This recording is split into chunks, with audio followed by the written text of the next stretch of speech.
সচিবালয়ে আগুন নেভাতে গিয়ে নিহত ফায়ার ফাইটার সোয়ানুর জামান নয়নের বাড়িতে এখন শুধুই শোকের মাতম। রংপুরের মিঠাপুকুরের আটুরিয়া গ্রাম জুড়ে কেবল আহাজারি। পরিবার ও এলাকাবাসীর দাবি, রাস্তা বন্ধ করে দিলেই ঘটত না এই দুর্ঘটনা। বিচারের পাশাপাশি ক্ষতিপূরণের দাবি জানিয়েছেন তারা।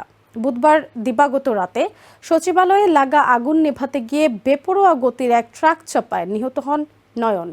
নিহত নয়নকে গার্ড অব অনার দেওয়ার পর তার প্রথম জানাজা অনুষ্ঠিত হয় ফায়ার সার্ভিস সদর দফতরে। এই ঘটনায় জড়িত ট্রাক চালক ও হেলপারকে আটক করা হয়েছে এবং তাদের বিচারের আওতায় আনার আশ্বাস দিয়েছেন স্বরাষ্ট্র উপদেষ্টা মোহাম্মদ জাহাঙ্গীর আলম চৌধুরী।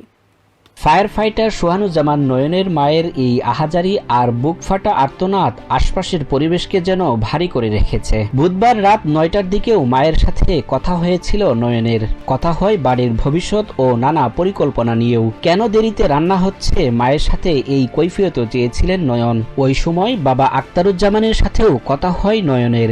বিয়ের কথা তুলতেই লক্ষ্য পৌঁছানো পর্যন্ত অপেক্ষার কথা বলেছিলেন বাবাকে। কথা বলার 5 ঘন্টার মধ্যে সমস্ত স্বপ্ন এখন ধুলোয় পরিণত হয়েছে। সীমাহীন শূন্যতা পরিবারে।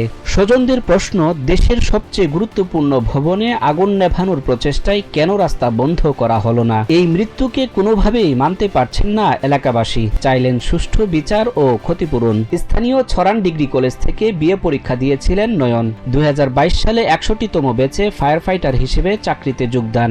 মাস 2 আগে তেজগাঁও জোনে বদলি হন। সচিবালয়ে আগুন নেভানোর সময় বিকল্প রাস্তায় পানি আনতে গিয়ে বেপরোয়া গতির ট্রাকের ধাক্কায় নিহত হন নয়ন। তার মৃত্যুতে শোক জানিয়েছেন প্রধান উপদেষ্টা সহ স্বরাষ্ট্র উপদেষ্টাও। বৃহস্পতিবার দুপুরে জানাজার আগে নয়নের কফিনে শ্রদ্ধা নিবেদন করেন স্বরাষ্ট্র উপদেষ্টা।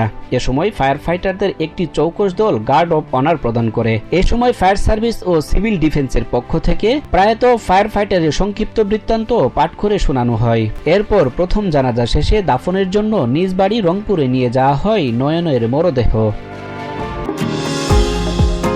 নিউ ইয়র্ক থেকে সম্প্রচারিত TVN 24 টেলিভিশন বিশ্বজুড়ে বাঙালির কণ্ঠস্বর।